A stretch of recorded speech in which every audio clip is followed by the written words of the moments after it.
शिवसेना का जब भी नाम आता है तो भड़काऊ बयान के लिए ही जानी जाती है, पर ऐसा है नहीं है।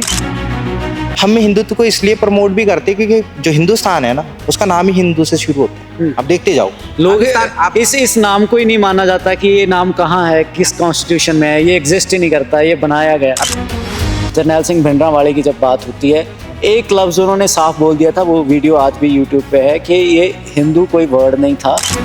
सिमरनजीत सिंह मान पहले क्या थे, आज क्या है। कॉन्स्टिट्यूशन के खिलाफ उन्होंने लड़ाई लड़ी, बाद में वो एमपी चुनकर गए, उसी कॉन्स्टिट्यूशन की शपथ खाई, लोकसभा में खाई कि नहीं खाई, ये तो थूक के चाटने वाली बात होगी ना सिमरनजीत सिंह मान के लिए। आप एक आइडियोलॉजी पे कायम रहो, मैं अपनी आइडियोलॉजी पे कायम हूँ, मैं हिंदू हूँ तो हिंदू ही रहूंगा। सिख हिंदू नहीं है।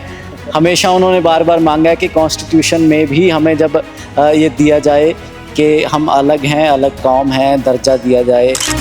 जो हमारे पास मुगल है, हमने उनको भी भाई की तरफ ना, हमने उन्हें अलग नहीं किया। आप पाकिस्तान में जाके देख लो हिंदुओं की हालत क्या है ना, कभी 18% पे या 2% पे है। पर यहाँ पे भी गुजरात राइट्स हुए हैं। पंजाब में आप क्या हालात चल रहे हैं, सूरी मार दिया बिन बैठाए।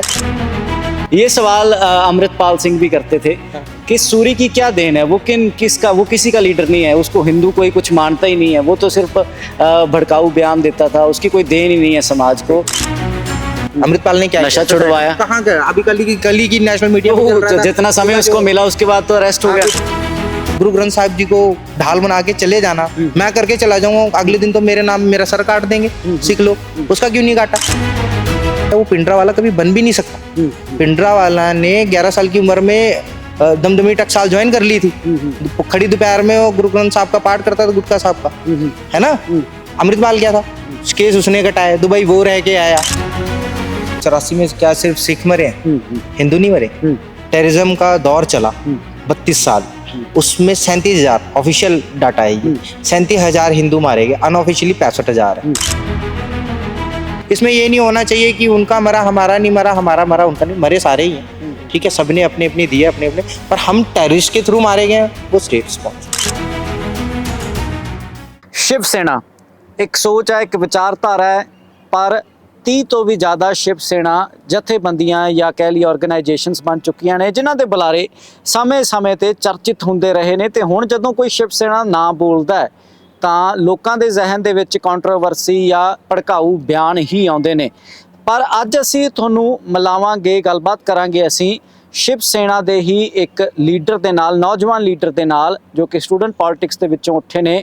पर ये शिव सेना है महाराष्ट्र वाली, जो इस वेले सरकार मान रही है, एकनाथ शिंदे दी शिव सेना दे नौजवान लीडर के नाल गलबात करांगे, जाणांगे कि की विचारधारा है ते जिहड़े भड़काऊ बयान दिंदे ने वो कौन ने, वो किहड़ियां शिव सेना ने, ते ताज़ा मुद्दों के उत्ते शिव सेना का की स्टैंड है। एकनाथ शिंदे CM ते इस जथेबंदी का ऑर्गेनाइजेशन का की स्टैंड है, गलबात करते हैं। संतोष जी नाल ने साडे, तो भाई स्वागत, बहुत बहुत स्वागत ब्राउजली टीवी। नमस्कार भाजी, जय भवानी, जय शिवाजी, जय श्री राम।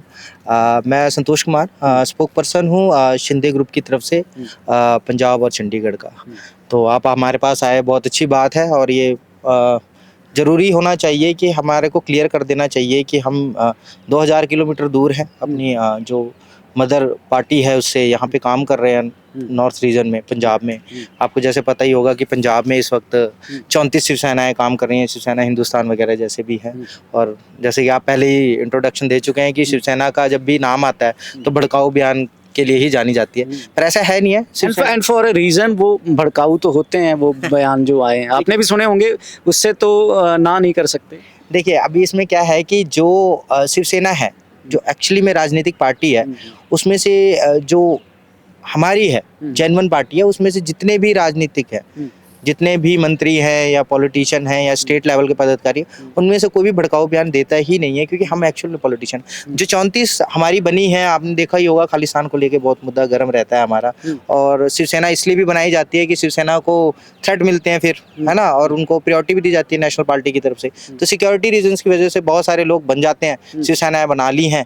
अब इसका हमने इलेक्शन कमीशन ऑफ स्टेट को भी लिख दिया है, इलेक्शन कमीशन ऑफ इंडिया को भी लिख दिया है कि इनकी जितनी भी पंजीकृत हैं वो रजिस्ट्रेशन कैंसिल की जाए, क्योंकि हमारा नाम इस्तेमाल कर, यानी जो दोष जो इनके ऊपर लगता है, जो लोग ये बयानबाजी करते हैं, इनके ऊपर अक्सर ये कहा जाता है कि ये सिक्योरिटीज़ के लिए ही करते हैं, ताकि इनको सुरक्षा मिल जाए, थोड़ा तामझाम हो जाए।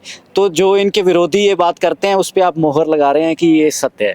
देखिए जी, अभी क्या है कि हमारे जो जेन्युइन पार्टीज हैं, जेन्युइन राजनेता हैं, वो सारे के सारे समाज सेवी हैं। अगर हम समाज में रह के काम करते हैं तो हमें सिक्योरिटी का इशू ही नहीं है। दूसरी बात है कि अगर कुछ कर रहे हैं, जैसे अब सूरी का देख लीजिए केस हुआ, शिवसेना है, बहुत सारी शिवसेनाएं ऐसी हैं जो भड़काऊ बयान कर रहे हैं, है ना।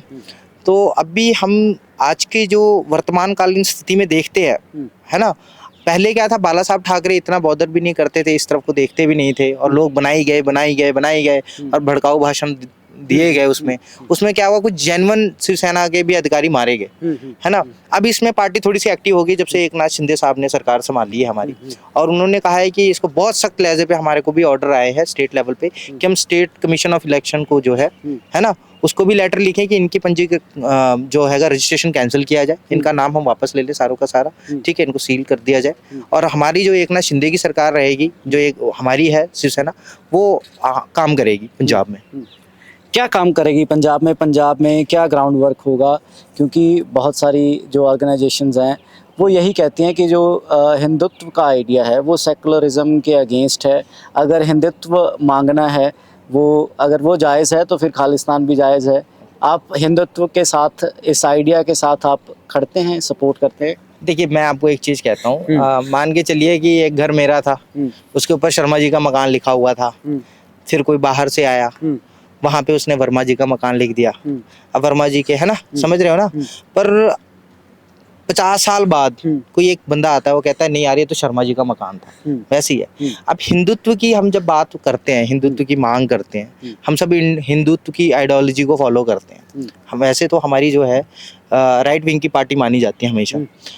हम हिंदुत्व को इसलिए प्रमोट भी करते हैं क्योंकि जो हिंदुस्तान है ना, उसका नाम ही हिंदू से शुरू होता है। अब देखते जाओ, लोग इस नाम को ही नहीं माना जाता कि ये नाम कहाँ है, किस कॉन्स्टिट्यूशन में है, ये एग्जिस्ट ही नहीं करता, ये बनाया गया। अब देखिए, अगर कॉन्स्टिट्यूशन की बात करते हैं हम लोग ना, उसमें हमारा भारत लिया गया। अब भारत का लिया जाए तो राजा भरत से आता है। राजा भरत कौन थे? सबसे पहली बात तो यही होगी ना, राजा भरत कौन थे? क्षत्रिय थे। क्षत्रिय कौन होते हैं? हिंदू होते हैं। आज से हम अगर मुगलों का अगर नहीं माना जाता, उससे पहले हम क्या थे? क्यों नहीं माना जाएगा? वो एक बड़ा ये बार बार यही बात होती है कि हिस्ट्री को रीराइट करने की कोशिश हो रही है। आपने सीधा बोल दिया कि अगर क्यों ना माना जाए, वो थे, वो फैक्ट है, एग्जिस्ट करते थे। आप उसी बात पे कोट कर रहे हैं। पहले क्या था? भारत था, हिंदुस्तान था, है ना। अब हमारे को क्या जाता है कि हिमालय और हिंद महासागर के बीच के लोगों को, जो यूरोपियंस थे, वो हिंदू कहते थे ना, हिंद कहते थे, उसको बाद में हिंदू कह दिया गया, है ना। तो वहां से हिंदू नाम चल पड़ा, ठीक है ना। वैसे तो हम सनातन धर्मी है, सारे के सारे सनातन धर्मी है हम लोग, है ना। हिंदू तो हमने इसलिए डाल दिया गया है रिलीजन के तौर पे। इस लफ्ज पे भी सिमरनजीत सिंह मान है, श्रोमणी अकाली दल अमृतसर से, उन्होंने एक बार ये तक बयानबाजी करी थी कि इस सारे आइडियोलॉजी के खिलाफ अक्सर बोलते रहते हैं। तो उससे पहले जरनैल सिंह भिंडरांवाले की जब बात होती है, एक लफ्ज उन्होंने साफ बोल दिया था, वो वीडियो आज भी यूट्यूब पे है, कि ये हिंदू कोई वर्ड नहीं था। वो भी सनातन धर्मी को अपना भाई बोल रहे थे उसी वीडियो में, कि जो सच्चा हिंदू है वो हमारा भाई है।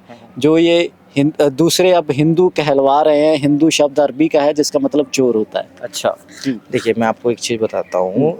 आप खालिस्तान की बात करते थे, वो तो खालिस्तान के सिमरनजीत सिंह मान पहले क्या थे, आज क्या है? कॉन्स्टिट्यूशन के खिलाफ उन्होंने लड़ाई लड़ी, बाद में वो एमपी चुनकर गए, उसी कॉन्स्टिट्यूशन की शपथ खाई, लोकसभा में खाई कि नहीं खाई? ये तो थूक के चाटने वाली बात होगी ना सिमरनजीत सिंह मान के लिए। आप एक आइडियोलॉजी पे कायम रहो, मैं अपनी आइडियोलॉजी पे कायम हूँ। मैं हिंदू हूँ तो हिंदू ही रहूंगा, मैं कल को थोड़ी ये ना कहूंगा कि मैं अपनी आइडियोलॉजी चेंज करूँ। दूसरी बात है, भिंडरावाला जी ने कहा था कि जो हिंदू जो चोर वर्ड है ना, ऐसा कोई कहीं पे वर्ड ना हिंदू का चोर है आया ही नहीं है, ठीक है ना। समझ रहा कि अरबी का ओरिजिनल वर्ड है हिंदू, अरबी में इस वर्ड के मायने हैं चोर। अच्छा, तो ये गलत उन्होंने कहा कि लाया गया है। सनातनी जो है वो सही है, हमारे भाई हैं, पर ये लफ्ज़ और ये आइडियोलॉजी हिंदुत्व की गलत है। देखिए मैं आपको एक चीज़ बताता हूँ, हम हमेशा कहते हैं जो सनातन धर्मी लोग होते हैं वो हमेशा सनातन ही रहेंगे। अब आप उसको हिंदू कह लो या सनातनी कह लो या बौद्धिज्म कह लो, वो सारी हमारी बेल्टें हैं। सिखनिज्म भी बेल्ट कहाँ की है? वो हमारे हिंदुइज्म की ही एक बेल्ट है। 800 साल पहले अलग हो गए, ठीक है ना। इस बात को तो अगर ये चलेगी जब वीडियो, तो बहुत लोग, क्योंकि इससे पहले भी विरोध होता है कि सिख हिंदू नहीं है। हमेशा उन्होंने बार बार मांगा है कि कॉन्स्टिट्यूशन में भी हमें जब ये दिया जाए कि हम अलग हैं, अलग कौम हैं, दर्जा दिया जाए, जबकि पाकिस्तान में मिल गया उनको, पर इंडिया में अभी तक नहीं मिला। देखिए मैं आपको एक चीज़ बताता हूँ, जो ये सिख रिलीजन आया ना, सिख धर्म जो है, ये अंग्रेजों ने 1920 में डाला सेपरेशन करने के लिए। फ्रीडम जो फाइट चल रही थी हमारी, सिखों को अलग करने के लिए हिंदू से, ये रिलीजन डाला गया बाद में, ठीक है ना। कॉन्स्टिट्यूशन में इसका क्लॉज ही नहीं डाला गया, इसलिए नहीं डाला गया ना क्योंकि जिन्होंने बनाया उनको पता था कि जो सिख हैं, जो हिंदू हैं, वो दोनों एक ही हैं। 9 मास का वो है, ठीक है। गुरु गोविंद सिंह जी ने, दशम पिता ने जब रखी है ना, खालसा पंथ की स्थापना की ना, तो उन्होंने क्या कहा कि हर हिंदू, अब जो हिंदू माँ है उनके 2 बेटे हों तो बड़ा बेटा किसको दे, खालसा फौज को दे, हम रक्षा करेंगे, ठीक है ना। उसके बाद चले आए, पर आप तो आज बोल रहे हैं वो उसी माँ के अब जो बड़े बेटे हैं वो ये बोल रहे हैं कि हमने सिख को तो क्या ही बेटा देना, हम तो अपने देश में नहीं रहने देंगे, ये तो हिंदुओं का देश है, ये हिंदुत्व है, अब बाकियों के लिए जगह नहीं है, और नेशनल मीडिया जहर उगलता है, ये सब क्या है? ये मेरे को नहीं पता ये कौन कह रहा है। अभी तक तो हिंदू, आपने भी कहा मैं हिंदुत्व का आइडिया सपोर्ट करता हूँ, तो फिर क्या है हिंदुत्व? क्या उसमें बाकियों की जगह है? डिफाइन हिंदुत्व। हाँ, अभी देखिए हम इसको पूरी बेल्ट को देखते हैं, जितना पार्टीशन भारत का हुआ है ना, किसी देश का नहीं हुआ। हमसे अफगानिस्तान अलग हुआ है, ईरान अलग हुआ है, बांग्लादेश अलग हुआ है, पाकिस्तान अलग हुआ है, विभाजन तो हुआ है ना। अब इसको कितना विभाजित कर सकते हैं, है ना। दूसरी बात, अब कहते हैं हिंदुत्व की आइडियोलॉजी, क्या और लोगों की जगह कहाँ है? हमने कभी भी, जितना सहिष्णु हिंदू है उतना कोई नहीं है, जितना एक्सेप्टेंस हमने दिया है। हमारे पास पारसी लोग भी आगे रहे हैं, है ना। हमारे पास मुगल है, हमने उनको भी भाई की तरफ ना, हमने उन्हें अलग नहीं किया। आप पाकिस्तान में जाके देख लो हिंदुओं की हालत क्या है ना। कभी 18% पे या 2% पे है। पर यहाँ पे भी गुजरात राइट्स हुए हैं, हर बार हमला होता है, रिसेंटली दिल्ली में होके हटा, तो ये चीजें तो हो रही हैं। किस पार्टी ने कराया है वो तो सीबीआई क्राइम ब्रांच में चल रही है रिपोर्ट, वो तो किस पार्टी ने कराया वो तो हम ले नहीं सकते ना, हम मीडिया वालों को बिल्कुल पता लग रहा है। जिन्होंने कराया उनके 90 लाख के पर्दे लग रहे हैं, 3 करोड़ की टाइलें लग रही हैं। उन्होंने कहा था, एफिडेविट दिया था जी कि हम तो जी 3 कमरों से ऊपर का कमरा नहीं लेंगे, हैं जी, हमें को सिक्योरिटी नहीं चाहिए। वो पहले ऐसे सीएम है जो दूसरे स्टेट की पुलिस की भी सिक्योरिटी लेके अपने साथ में चल रहे हैं, है ना। पीएम मोदी से ज्यादा सिक्योरिटी है उनकी, क्योंकि उनके घर के बाहर अटैक हुआ, वो हिंदू जो स्टॉन्च लीडर्स थे, खासकर नौजवान थे, आप जैसे थे, उन्होंने अटैक किया। तो नहीं, अटैक किसी ने नहीं किया। आप इसमें देखिए जो दिल्ली में भी राइट्स हुए हैं उसमें सबसे ज्यादा कम्युनिटी किसकी मारी गई है ना। एक सीबीआई का जो हमारा लड़का था उसको स्टैब करके मारा गया, इतनी ब्रूटली उसकी हत्या की गई है ना।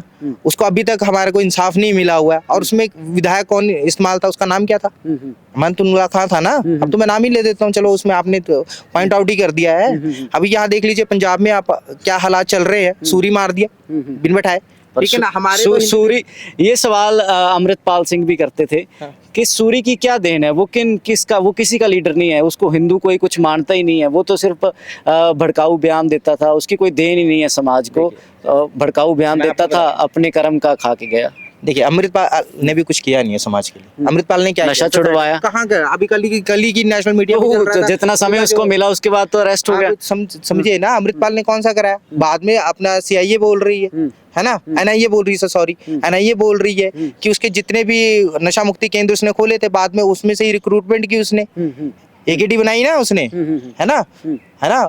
आनंदपुर खालसा फौज बनाई ना, एकेएफ क्यों बनाई? उसने वहीं से रिक्रूटमेंट की। वो उसका उन्होंने अपना जो अपनी उन्होंने अपना पक्ष जिसको बोल सकते हैं कि अपनी जो सफाई दी, उन्होंने कहा कि एकेएफ ये कुछ नहीं थी, सिर्फ उनके जो सिक्योरिटी उनको मिली हुई थी, लाइसेंस्ड वो वेपन थे, तो उसको जस्ट उन्होंने अपनी जो सिक्योरिटी टीम है उसको एक नाम दिया था। उसमें तो वो 4 5 7 जने जितने भी थे। क्या, जब चोर पकड़ा जाता है ना तो वो कहता है कि मैं सामान रखने आया था, वो ये थोड़ी ना बोलेगा कि मैं चोरी करने आया था।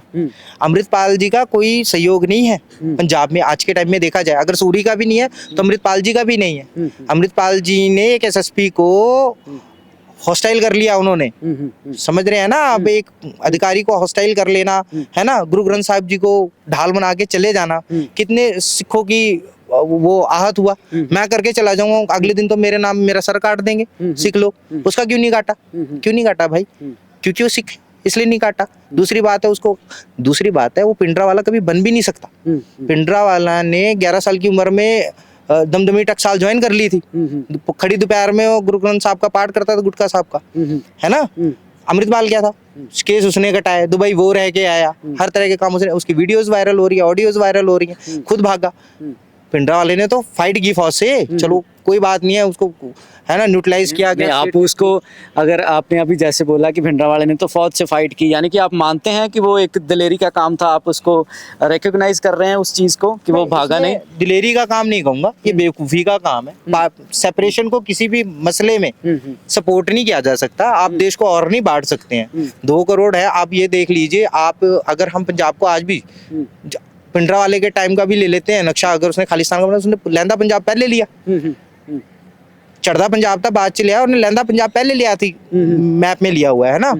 अब उसका जो कहते हैं कि उसने जो सेपरेशन की बात की, आप एक तरफ से पाकिस्तान से गिर जाओगे, इधर से इंडिया से गिर जाओगे, सी एरिया आपके पास रहेगा नहीं। आप ट्रेड कैसे करोगे, इकोनॉमी कैसे चलाओगे, दूसरी बात है। हाँ, 1966 में पहले इन्होंने मांग की, मास्टर ताराचंद ने 1966 में पंजाब का सेपरेशन इनकी मांग पे हुआ। पंजाब 3 रीजन में बटा, चंडीगढ़ बटा, हरियाणा बटा, भाषा के आधार पे बटा ना। जैसे बॉम्बे बटा था पहले, महाराष्ट्र में बटा, फिर गुजरात चला गया, उधर से 2 हिस्से बना दिए सरकार। तो यही तो गिला किया जाता है, खास तौर पे जो लीडर्स हैं पंजाब के, वो अक्सर ये बात बोलते नजर आते हैं। अगर श्रोमणी अकाली दल अमृतसर की बात कर लें, या अमृतपाल था, या जो भी हैं ऐसे लीडर्स, तो वो अक्सर यही कहते हैं कि जब भी होता है बुरा तो पंजाब के साथ होता है। जब शहीदियाँ चाहिए होती हैं, जब पैसा चाहिए होता है, जब अनाज चाहिए होता है, तब पंजाब जिंदाबाद है। अगर पंजाब फार्मर प्रोटेस्ट पे आ जाए तो ये खालिस्तानी हो जाते हैं, आतंकवादी हो जाते हैं। अगर पंजाब कोई भी डिमांड कर ले सेकुलरिज्म की, पानी की, तब ये सारे खालिस्तानी हो जाते हैं। तो ऐसा क्यों? देखिए, मेरे हिसाब है सबसे पहला जो इन्होंने सरकार के साथ नीति बनाई वो 5 साल के लिए थी। मास्टर ताराचंद जी ने और जवाहरलाल नेहरू के बीच हुई थी। 5 साल के लिए ये इसका हुआ था वोट की एजुकेशन में इनको दिया जाएगा, राइट्स दिए जाएंगे, है ना, जॉब्स में दी जाएंगी, हर चीज में माना गया था। 5 साल बाद इसको खत्म कर दिया गया, मास्टर ताराचंद जी ने ही खत्म कर दिया था, ठीक है ना। अभी हम देखते हैं, वो कहते हैं कि जब भी हमको माना जाता है, देखो फौज में तो राजपूताना राइफल्स भी है, गोरखा रेजिमेंट भी है, ठीक है ना, बिहार रेजिमेंट भी है, हर एक माँ का लड़का। पर ये सरकारी सर्वे था कि सबसे ज्यादा जो वॉर विडोज हैं, विधवा शहीदों की, तो वो पंजाब में है।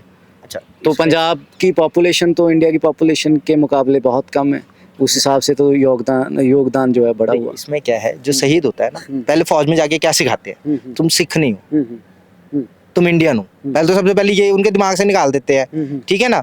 आप सरदार बंदा अगर राजपूत राइफल्स में जाएगा तो पहले वो जय श्री राम का नारा लगाएगा, जो बोले सोनिहाल नहीं बोलेगा। जब एक राजपूत राइफल का, है ना, राजस्थान का लड़का सिख रेजिमेंट में जाएगा, वो क्या नारा लगाएगा, जो बोले सोनिहाल, है ना, तो चढ़ाई करेगा। जब वो मारा जाएगा ना, क्योंकि सोल्जर है नो रिलीजन, सोल्जर का कोई रिलीजन, कोई धर्म नहीं है। आफ्टर डेथ उसका जो कस्टम होता है, उसमें हम अगर बाद में कर लें ठीक है। इसमें हम अगर सर्वे करते जाए, अगर बांटते चले जाएंगे ना, बांटते चले जाएंगे तो इंडिया इतना सा रह जाएगा फिर। क्योंकि जिसमें हमारे गृह मंत्री ने इतना काम किया आजादी के बाद, है ना, लोह पुरुष ने, वो तो फिर तो खत्म होगी उनकी मेहनत सारी की सारी। फिर तो हैदराबाद अपना ले लेता निजाम, है ना, इधर के रजवाड़े अपना ले लेते, सारे ले लेते। पर हमने इसको यूनाइट करके एक देश बनाया और देश ने बहुत प्रगति की। हम इस चीज को देखते जाएं। हम ये नहीं कह सकते कि पंजाब को डिनाई किया गया। किसानों ने आंदोलन करके दिखाया, सरकार को झुका के दिखाया, उनको बोला कि गलत है तो गलत है, ठीक है ना जी। सरकार वहां तक झुकती है जब यूनिटी में होती है। दूसरी बात, आप आ जाते हैं ग्रेन पे।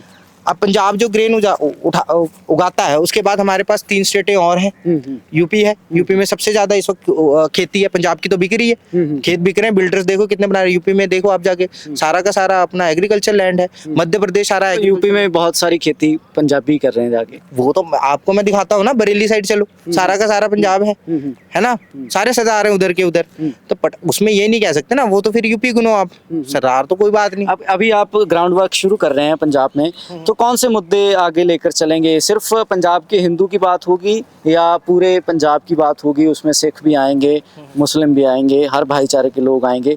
क्या मुद्दे हैं, आप कौन से मुद्दों को आई कर रहे हैं कि हम यहाँ से स्टार्ट करेंगे, ये हमारा ग्राउंड वर्क है? देखिए, अभी क्या है कि हम तो बाला साहब ठाकरे की आइडियोलॉजी पे चलते हैं। 80% समाज सेवा, 20% राजनीति करते हैं उसमें। अब समाज सेवा में कोई भी लोग आ जाए, वो चाहे हिंदू आ जाए मेरे पास, चाहे सिख आ जाए, है ना, चाहे मुसलमान आ जाए, है ना, चाहे पारसी आ जाए, चाहे बौद्धिस्ट आ जाए, अगर उसकी तकलीफ है, प्रशासन नहीं सुन रहा है, सरकार नहीं सुन रही है, पुलिस नहीं सुन रही है, तो हम खड़े हैं उसके लिए। दूसरी बात है, हमारा ग्राउंड वर्क ये रहेगा, हम तो अलायंस में चला रहे हैं अभी सरकार, जैसे कि हमारा डिस्कशन होता है कि हमारे को कितनी सीटें लोकसभा की मिलती हैं, हमें जहां जहां अलॉट होंगी फिर हम ग्राउंड वर्क करना शुरू करेंगे, अपने सर्वे करना शुरू करेंगे। 49.3% हिंदू रहता है पंजाब में, है ना। तो Second ये सिर्फ majority। आप उनके लिए ग्राउंड वर्क करेंगे, बाकी भी आएंगे? नहीं नहीं, इसमें क्या है कि देखिए पहले क्या होता है, आप आम आदमी पार्टी जाती है ना, कहीं पे भी जाती है, गरीब तबके को हिट करती है, हम भी ये है। अभी जैसे आप लुधियाना पूरी बेल्ट देख लीजिए, लुधियाना बेल्ट में सारा का सारा जो है वो पहले हिंदू वहां से एमएलए निकलता है, लुधियाना अपना चुन के भेजता है ना। हम लोग क्या काम करेंगे, हम लोग पहले गरीबों की मसले, हम पहले ये देखते हैं कि जो कॉन्ट्रैक्टर्स हैं, बिल्डर्स हैं, वो कॉलोनियां काट के दे रहे हैं, और इसमें सरकार भी मिली हुई है, ठीक है जी। गरीब तो पैसा लगा देता है 20-25 लाख रुपए, हम उन कॉलोनियों के मुद्दे उठाएंगे, उनको रेगुलाइज किया जाए। पहली बात तो सबसे पहली बात है, माइग्रेशन चल रहा है, जिनको कहीं लैंड नहीं मिल रहा है वो पंजाब की तरफ भाग रहे हैं, और बिल्डरों की बल्ले बल्ले है। अब जब वो पास ही नहीं होगा, जब वो नक्शे पे चढ़ेगा नहीं, तो लोग क्यों खरीदेंगे, इसके भी मसले हैं। दूसरी चंडीगढ़ की बात होती है जब, मैं टोक रहा हूँ आपकी बात, तो अभी चंडीगढ़ में खड़े हैं हम पंजाब यूनिवर्सिटी में, इसका नाम ही पंजाब यूनिवर्सिटी है। तो जब बंटवारा हुआ, हरियाणा होंद में आता है, तो सबसे जो शर्त थी, जो आज तक सबको पता है, वो तो एक रिटन मेमोरेंडम था, उसमें लिखा गया कि 5 साल का समय है हरियाणा के पास, वो अपनी राजधानी बनाए, फिर पंजाब की राजधानी चंडीगढ़ होगी और हरियाणा को चलता किया जाएगा। वो 5 साल आज तक बीते नहीं, क्या हुआ आज तक? अब तो राइट जताया जाता है, हरियाणा ने असेंबली में उन्होंने, उनके सीएम ने और उन्होंने के जो एमएलएस थे, उन्होंने पास कर दिया कि चंडीगढ़ हमारा है। देखिए मैं आपको बताता हूँ, जब पंजाब का डाइवर्जन हुआ, वो हुआ डिवीजन, ठीक है, डिवीजन हुआ, तो उस समय 3 स्टेटें बनी, हरियाणा बना, चंडीगढ़ बना, पंजाब बना। पंजाब के पास अपनी विधानसभा है, अपना फंड है, ठीक है जी। हरियाणा चंडीगढ़ स्टेट नहीं बनी, चंडीगढ़ तो बनाया ही नहीं, यूटीवी बाद में इसको बनाया गया फॉर द टाइम बीइंग, कि जब तक हरियाणा अपनी राजधानी नहीं बना लेता, क्योंकि वो अभी स्टेट होंद में आई थी। तो जो रिटर्न था कि पंजाब को उनकी राजधानी मिलेगी, Chandigarh was constructed as a capital of Punjab. तो ये तो उनको सिर्फ उतने समय के लिए समझ लो कि कुछ एक्सेस दिया गया था। मैं आपको बताता हूँ, इसमें क्या है कि जब चंडीगढ़ बना तो इसके डेवलपमेंट का फंड जो है वो सेंटर से आता था, किसी स्टेट गवर्नमेंट से नहीं लिया गया, ना पंजाब ने दिया ना हरियाणा ने दिया, सेंटर देती थी, सेंटर यहाँ पे डेवलप कर रही थी, है ना। 18 पिंड उजाड़े गए, है ना, 25 गांव थे, 25 के 25 पंजाब के गांव थे, पंजाब के गांव थे, लैंड लिया गया उनसे। उनको बाद में ठीक है, मेमोरेंडम सरकार आपस में लोगों में करती रहती है ना। उसके बाद क्या करते हैं, वहाँ पे लोग बसते हैं, फिर लोगों के पास क्या होती है, तर्क शक्ति भगवान ने दी है, उनको आपसी समझ में भी है, उनको चूज करना पड़ेगा कहाँ किसके साथ जाना है, ठीक है ना। अब जो चंडीगढ़ है, चंडीगढ़ एक इंडिविजुअल स्टेट के ऊपर में उभर गया है ना। अभी यहाँ पे हम जितने एडमिनिस्ट्रेशन ऑफिस देते हैं, पंजाब के सबसे ज्यादा मैक्सिमम है, हरियाणा उसके बाद 2nd नंबर पे आता है, यूटी के तो प्रशासन के कितने हैं। पर पंजाब के लीडर्स या पंजाब के लोग इसको एक और धोखा मानते हैं दिल्ली का पंजाब के साथ, कि करके रिटर्न करके सब कुछ फिर से मुकर गए, अब चंडीगढ़ भी हमारे से छीनने को तैयार हैं। और जिस टोन से आप बात कर रहे हैं, इसी टोन के खिलाफ वो बोलते हैं कि ऑलरेडी चंडीगढ़ ये लेना चाह रहे हैं हमारे से। देखिए मैं ये कह रहा हूँ, चंडीगढ़ को ही नहीं ले पाएगा, मैं आपको बताता हूँ, ना हरियाणा ले पाएगा ना पंजाब ले पाएगा। इस पे हमारी पार्टी भी काम कर रही है। दैट हमसे छोटा है पौंडीचेरी, मैं केस स्टडी में लगा हुआ हूँ, पौंडीचेरी हमसे छोटा स्टेट है, उसके पास अपनी विधानसभा है, हमारे पास उससे ज्यादा पॉपुलेशन है, ठीक है जी। हम अपनी इंडिविजुअल स्टेट क्यों नहीं लॉन्च करते, हमारी अपनी इंडिविजुअल स्टेट होनी चाहिए। हमारा बच्चा कहाँ जाएगा, आज के टाइम पे जॉब्स निकलती हैं, अभी आपने देखा होगा एमसी जो हैगा, उसमें हमारे बीजेपी के एक सौरभ जोशी जी हैं, ये मैंने 2 साल पहले मुद्दा भी उठाया था काउंसिल इलेक्शंस में, कि जो है 80% जो रिजर्वेशन हमारे लोकल बच्चों को देना चाहिए, क्योंकि हमारा बच्चा ना पंजाब में कर पाता है ना, ना हरियाणा वाले करते, क्योंकि डोमिसाइल लग जाता है तो फॉर्म निकाल के बाहर फेंक देते हैं। हमारा बच्चा जो है वो दिल्ली चला जाता है, और एक कोरोना में हमने देखा, जिसको हम माइग्रेंट लेबर कहते हैं ना, उसकी सबसे बड़ा कारण ये है कि हम स्टेट जो है रिस्पॉन्सिबिलिटी लेने से बच रहा है अपने बच्चों की। स्टेट की रिस्पॉन्सिबिलिटी होती है, वो उसका एसेट होता है, अगर वो यहीं पे रहेगा, यहीं पे कमाएगा, यहीं पे खाएगा, यहीं पे खर्च करेगा, तो स्टेट जो होती है डेवलप होती है, धीरे धीरे ग्रो करती है ना। हमारा बच्चा यहाँ से चला जाता है, दिल्ली रहता है, है ना। अब दिल्ली वाला बच्चा शुक्रवार शाम को निकलता है, आ जाता है रात को, शनिवार यहाँ रहता है, संडे फिर चला जाता है, ठीक है, कमाता वहीं है, खर्च वहीं करता है, वो सिर्फ हॉलीडे में आ जाता है। तो मेरे कहने का मतलब है, तो आप क्या कहते हैं कि चंडीगढ़ में रेफरेंडम होना चाहिए, यहाँ के लोग होना चाहिए? मेरे हिसाब से तो रेफरेंडम होना चाहिए, हमारे को एक अलग स्टेट का दर्जा देना चाहिए। हम कब तक यूनियन टेरिटरी का लॉलीपॉप लेके चलते रहेंगे, ठीक है, हमारा बच्चा कब तक धक्के खाता रहेगा, ठीक है। दूसरी बात है प्रशासन, देखिए प्रशासन जब दिल्ली से चलता है ना जी, हमारी एमपी ने कोई काम करके दिखा दिया 5 साल में, हेलीकॉप्टर से आई हैं वो 2 बार जीते हो, तो चलो मोदी जी की था, चलो हमारा अलायंस है उनके साथ, पर ठीक है मैडम। नहीं, पर आप अपने अलायंस के खिलाफ बोल तो गए, जो सत्य है वो तो आप बोल गए। 2 बार हेलीकॉप्टर से आई, कोई काम नहीं हुआ चंडीगढ़ में, बीजेपी ने कोई काम नहीं करा। किरण खेर मैडम को कहना चाहिए, मैं बीजेपी हमारी साथ अलायंस में, मैं पार्टी को भी कहना चाहूंगा कि हमारे को लोकल कैंडिडेट दिया जाए। बीजेपी अगर खड़ा करना चाहती है तो अपना लोकल कैंडिडेट दे, टंडन साहब को दे, किसी को भी दे, पर हमारा अपना लोकल कैंडिडेट होना चाहिए, ताकि हमारी कोई इशू होती है, कोई प्रॉब्लम होती है तो हम उनको जाके बताओ। तो यानी कि आप पार्टी के साथ जुड़े हुए लोग भी उन तक पहुंच नहीं कर पा रहे, ऐसी हालत है? नहीं, ऐसा कुछ नहीं है जी, हमारी बातें जितने होती रहती है। हमारा एमपी का अभी तो आपने कहा कि रीच होनी चाहिए, लोकल बंदा होना चाहिए। अब हमने तो उनको अगर आप नहीं पहुंच पा रहे तो आम लोग कैसे पहुंचे? इसमें ऐसा नहीं होता, ये क्या है कि एक पार्टी ना एक तरह के सिस्टम पे चलती है, समझ रहे हैं ना। हम अलायंस में, हमारे सिस्टम में चलती है, हम अपना भेज देते हैं, हमारी तरफ से क्या पॉइंट ऑफ व्यू बनता है, उसके ऊपर पार्टी क्या विचार करती है। पार्टी छोटी तो है नहीं है, उसने लोकसभा लड़ना है ना, 500+ सीटों पे इलेक्शंस लड़ने हैं, हम एक सीट पे आते हैं, है ना, हमारे पास ज्यादा सीटें होती तो हम उस पर भी हम चर्चा करते। इसलिए तो हम कह रहे हैं रेफरेंडम होना चाहिए, हमारे को एक अलग स्टेट का दर्जा देना चाहिए। उसके बाद डिस्कस करेंगे ना कि कहाँ की मिलना है कि नहीं मिलना है, हमारा स्टेट अलग होना चाहिए कि नहीं होना चाहिए। हमारे को तो चाहिए, हमारा बच्चा बेरोजगार है, हमको उसे चाहिए। तो एक चर्चा 84 की हमेशा चलती है, पंजाब के संदर्भ में बात होती है कि 84 में जो हुआ, अगर मक्का बोला जाए या उससे भी बड़ी चीज़ बोला जाए कि गोल्डन टेम्पल पे हमला हो गया, सिखों के जहन पे चोट लगी, उसके बाद कई ऐसे गांव थे जिनमें कई साल कोई भी नौजवान लड़का नहीं बचा था, क्योंकि तब उठा के मार दिए गए बेकसूर लड़के। तो इस पे क्या बोलेंगे आप? मैं ये कहूँगा 84 में क्या सिर्फ इंसाफ की मांग करते हैं कि आज तक नहीं हुआ? अब मैं आपको बताऊंगा कि 84 में क्या सिर्फ सिख मरे हैं, हिंदू नहीं मरे। जो हरमंदिर साहब पे हमला हुआ था उसमें 165, जो ऑफिशियल डाटा दिया गया है, 165 इसमें से हिंदू और आर्य समाजी मारे गए, ठीक है। उसके बाद जो टेररिज्म का दौर चला 32 साल, उसमें 37,000 ऑफिशियल डाटा है, ये 37,000 हिंदू मारे गए, अनऑफिशियली 65,000 है, ठीक है। तो इसमें मैं ये कहना चाहूंगा, क्या सिर्फ और सिर्फ सिख मारे गए? वो तो अपनी मांग कर रहे हैं, अगर वो होते जेन्युइन होते तो हमारी बात भी तो करते। पर अब बीजेपी को भी आए कितने साल हो गए सत्ता में, 10 से ज़्यादा साल हो गए, तो क्या लगता है कि इंसाफ तो फिर कोई पार्टी भी नहीं दे रही, सभी इससे पॉलिटिक्स कर रहे हैं? देखिए इसमें क्या है कि जो हिंदू है ना वो सहिष्णु है, वो ये कोशिश करता है कि मसले जो है, जो हो चुका है उसे भुला दिया जाए। कुछ लोग होते हैं उसको बांध लेते हैं पोटली की तरह, है ना। हमारे इधर कहते हैं ना अस्थि प्रवाहित कर देनी चाहिए, ज्यादा दिन नहीं। वो कहते हैं कि इंसाफ नहीं मिला इसीलिए हमने पोटली की तरह बांधा। वो भूल कैसे जाएं, मिला ही नहीं, किसी ने कुछ पूछा ही नहीं। आप हिंदुओं की बात करते हैं कि मारे गए, वो कहते हैं कि हिंदू हमने तो मारे ही नहीं, वो स्टेट ऑर्गेनाइज्ड था जो हिंदू कत्ल हो रहे थे। देखिए मैं आपको ये चीज, जो वो कह रहे हैं ना, तो जो उनका हुआ, देखो जिसको जस्टिफाई करना हो तो फिर वो तो हिंदू भी कह सकता है कि जो मारे गए वो भी स्टेट ऑर्गेनाइज था, उसमें हिंदुओं का क्या लेना देना था।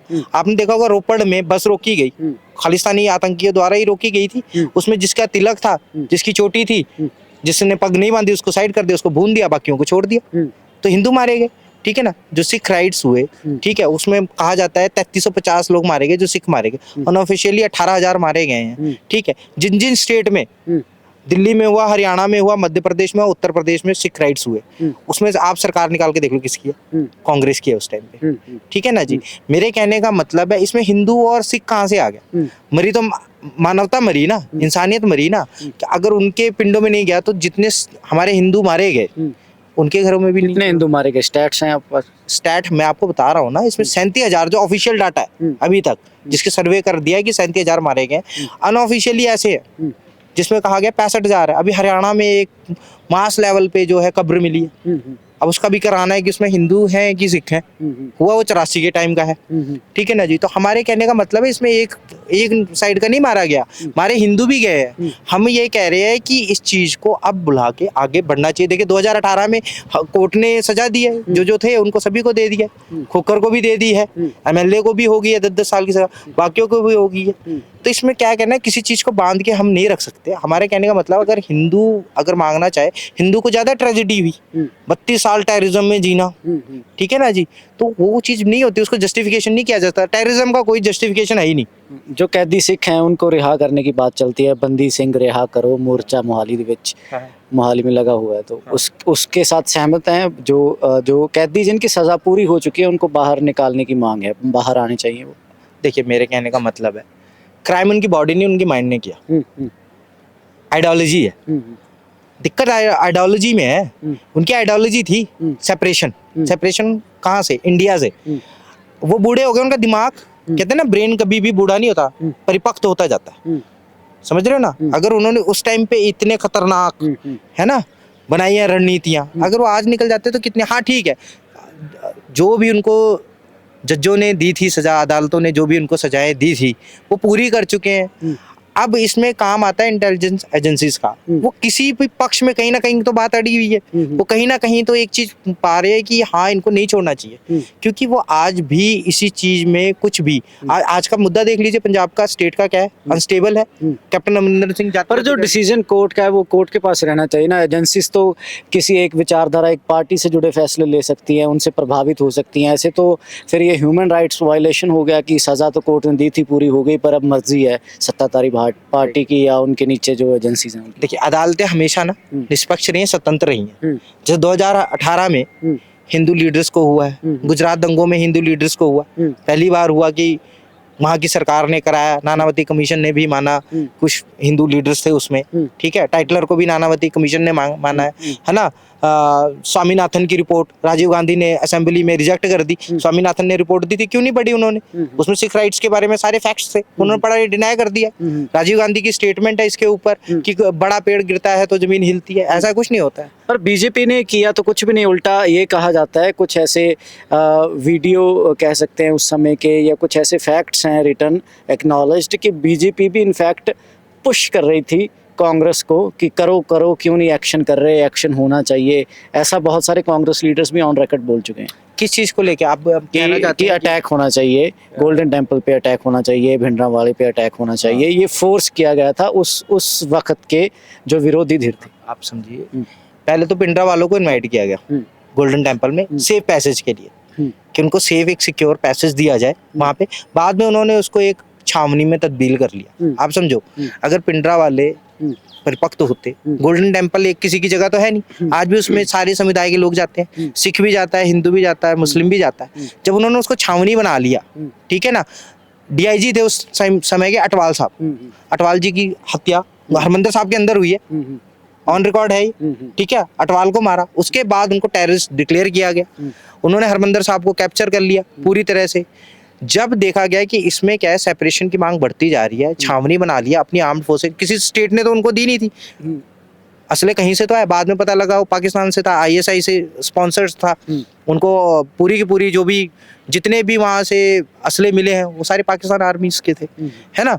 तो इसमें क्या होता है, जब स्टेट को लगता है किसी चीज का खतरा है तो स्टेट उस पर एक्शन लेती है। कहने का मतलब है स्टेट ने तो किया ही, पर अगर आप कांग्रेस को बोल के हट जाएंगे, ऐसा नहीं है कि बीजेपी और बाकी जो पार्टीज थी वो भी पुश कर रही थी कांग्रेस को, करो करो, ये करना ही पड़ेगा। तो फिर आज वो उसकी जगह सच्चे बनना कि हमने तो शायद ऐसा रोकने की कोशिश की थी, वो तो गलत होगा। देखिए भारत ने 2 जगह पे कार्रवाई की, एक हरमंदिर साहब पे भी की है और एक बांग्लादेश पे की है। हम बांग्लादेश पे जब हमने हमला किया स्टेट में, उस वक्त कांग्रेस की सरकार थी, है ना, अलायंस विपक्ष में जनता दल था, ठीक है ना जी। तो उन्होंने उनको कहा कि आप हमला करो, क्योंकि इसमें हम पीछे नहीं रह सकते, वहां पे शोषण हो रहा है, ठीक है जी। हम उसको तो सही ठहराते हैं, परंतु अब हम इसको सही नहीं ठहरा रहे। जब आप देखते सेपरेशन की मांग हो रही है, वो उसको बिल्कुल एक जो भी जुडिशरी के थ्रू लेते, ठीक है ना, रेफरेंडम लाते, साइन करवाते, मांग करते, ऑफिशियली मांग करते। 65 में भी तो किया ना, 66 में पंजाब के 3 टुकड़े करके बनाई ना अलग अलग स्टेटें। अगर उनको लगता है जायज है तो करते, परंतु जायज चीज है ही नहीं है। आप बंदूक के दम पे किसी चीज को नहीं ले सकते। और जो उस टाइम हुआ, आपको मैं बता रहा हूँ, उसमें कोई नहीं मरा, उसमें इंसानियत मरी है, ठीक है। हमारे हिंदू भाई भी मरे हैं, सिख तो मरे हैं। देखो 9 मास है ना, अगर हम नाखून को कुचलेंगे ना तो उसके साथ मांस भी कुचला जाएगा, अगर मांस को कुचलेंगे तो नाखून भी कुचला जाएगा। तो दोनों का ऐसे ही हुआ है। इसमें ये नहीं होना चाहिए कि उनका मरा हमारा नहीं मरा, हमारा मरा उनका नहीं, मरे सारे ही हैं, ठीक है। सबने अपने अपनी दिए अपने अपने, पर हम टेररिस्ट के थ्रू मारे गए हैं, वो स्टेट स्पॉन्सर। ਤਾਂ ਮਹਾਰਾਸ਼ਟਰ ਦੇ ਵਿੱਚ ਸਰਕਾਰ ਹੈ, ਪੰਜਾਬ ਦੇ ਵਿੱਚ ਗਰਾਊਂਡ ਵਰਕ ਕਰਨ ਨੂੰ ਤਿਆਰ ਹੈ ਸ਼ਿਵ ਸੈਨਾ। ਏਕਨਾਥ ਸ਼ਿੰਦੇ ਉਹਨਾਂ ਦੇ ਨੌਜਵਾਨ ਲੀਡਰ ਨਾਲ ਗੱਲਬਾਤ ਕੀਤੀ ਹੈ, ਵਿਚਾਰ ਵੱਖ-ਵੱਖ ਮੁੱਦਿਆਂ ਤੇ ਉਹਨਾਂ ਨੇ ਦਿੱਤੇ ਨੇ। ਕਮੈਂਟ ਬਾਕਸ ਦੇ ਵਿੱਚ ਤੁਸੀਂ ਵੀ ਆਪਣੇ ਵਿਚਾਰ ਰੱਖੋ ਤੇ ਬਰਾਊਜ਼ ਡੇਲੀ ਟੀਵੀ ਨੂੰ ਲਾਈਕ ਕਰੋ, ਫੋਲੋ ਕਰੋ, ਸਬਸਕ੍ਰਾਈਬ ਕਰੋ। ਧੰਨਵਾਦ।